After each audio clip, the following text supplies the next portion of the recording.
So ma'am, जिस तरह से समीर वानखेड़े सर पे एलिगेशन लग रहे हैं और सर्टिफिकेट को लेकर, एजुकेशन क्वालिफिकेशन को लेकर क्या कुछ बोलना चाहेंगे आप? मुझे ऐसा लगता है ये सारे एलिगेशन बेसलेस है।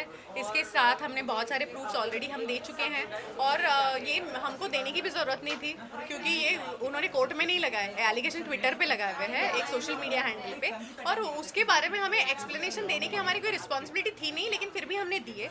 उसके सारे सर्टिफिकेट्स मेरे फादर इन लॉ ने मीडिया के सामने ऑलरेडी पेश कर चुके हैं, लोगों ने वो देखे हैं और आज भी जनता समीर के साथ है और अभी भी प्रूव हो चुका है कि कौन फर्जी काम कर रहा है, और ऐसे डॉक्यूमेंट्स रोज बन सकते हैं, कोई भी इंटरनेट से प्रिंट कर सकता है। जिस तरह वसूली का उन पे आरोप लग रहा है, उस पे आपका क्या बोलना है? कभी दुबई का नाम आ रहा है सामने, कभी मालदीव्स का नाम आ रहा है सामने। नहीं, मुझे ऐसा लगता है कि एक्सटॉर्शन अगर समीर को करना होता तो कब के कर चुके होते। आज की डेट में उनके जैसे स्पॉटलेस करियर नहीं है, बहुत कम ऑफिसर्स ऐसे हैं जो उनके जैसे ऑनेस्ट काम करते हैं, तो मुझे ऐसा कहना है कि वो जैसा काम करे उन्हें करने दीजिए।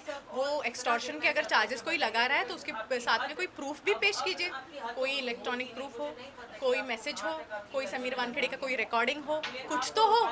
सिर्फ हम ऐसे नहीं बोल सकते, तो वैसे भी मैं भी बोल सकती हूँ हाँ इसने एक्सटॉर्शन किया, उसने एक्सटॉर्शन किया। ये बेसलेस कमेंट्स हैं, आई डोंट थिंक ऐसे बेसलेस कमेंट्स पे किसी ने ध्यान देना चाहिए। ओके मैम, जानना चाहूँगी कि जिस तरह से ये समीर वानखेड़े पे आरोप लग रहे हैं, बहुत सारे आरोप ऐसे लग रहे हैं जो उन पे नहीं ये हो रहा है, सो आप क्या मतलब अगर कोर्ट में जाएगा ये केस तो किस तरह से खारिज हो जाएगा? समीर जी कभी भी विजिलेंस से डरे नहीं हैं, उन्होंने जो भी ऑनेस्टी से काम किया है वो लोगों के सामने उन्होंने पेश किया है, उनको बार बार सरकार ने मेडल्स दे के पुरस्कृत भी किया है, तो मुझे ऐसा नहीं लगता है कि वो कहीं भी कोई भी लेवल पे या उस चीज़ से वो ये है, वो डरते हैं या कोई भी चीज़ से।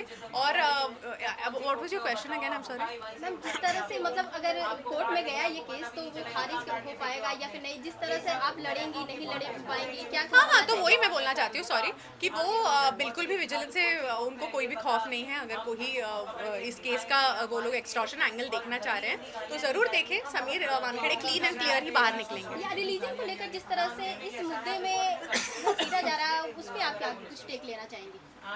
समीर वानखेड़े जिस हिसाब से अपना रिलीजन प्रूव करने के लिए हम लोग उनके डॉक्यूमेंट्स दिखा रहे हैं, ये भी बहुत ही दर्दनाक और बहुत ही शर्मिंदगी वाला है।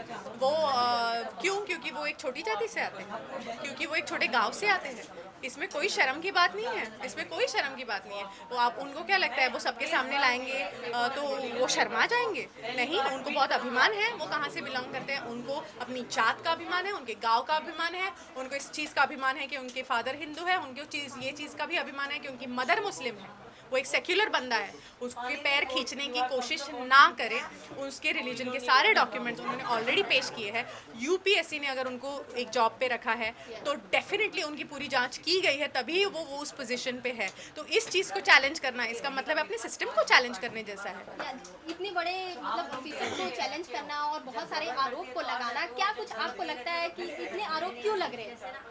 मुझे ऐसा लगता है कि ये किसी की सोची समझी साजिश है, जिसका भी फायदा इस चीज़ से होने वाला है कि वानखेड़े जी उस सीट से हट जाए। वो ही कर रहे होंगे, कौन करेगा और? तो इस पे किसको पकड़ते हैं समीर वानखेड़े जी? ड्रगी लोगों को ना, तो ज़रूर ये ड्रगी लोग ही कर रहे हैं, जिनको अपना ड्रग्स का कारोबार शायद शुरू रखना है, वो लोग कर रहे हैं, वो लोग की सोची समझी साजिश होगी शायद। आर्यन खान को लेकर जिस तरह से समीर सर ने अपना दिखाया उन्होंने, और उनका ये भी आरोप लग रहा है कि वो कुछ पैसे लिए हैं इस तरह के, तो उस पर क्या कुछ बोला ना मैंने एक्सटॉर्शन के बारे में। एक्सटॉर्शन के बारे में मैं पहले ही क्लियर कर चुकी हूँ कि समीर वानखेड़े की जो एक्सटॉर्शन का ये जो चल रहा है, इसके ऊपर ऑलरेडी सिस्टम ने कहा है कि उसके ऊपर जांच होगी। समीर वानखेड़े ने कभी भी जांच से बैकआउट नहीं किया है, और अगर एक्सटॉर्शन का कोई प्रूफ है उनके पास तो वो सामने आए और वो कोर्ट में सादर करे। वो ये नहीं कि हम ट्विटर पे डाल देंगे। क्या प्रूफ है उनका? कुछ लिखित है? समीर वानखेड़े ने किधर बयान दिया है? उनका कुछ वॉइस रिकॉर्डिंग है, कुछ फोन रिकॉर्डिंग है, कुछ व्हाट्सएप चैट है? बताइए। कुछ नहीं मिलेगा। I know my husband. Thank you. Thank you.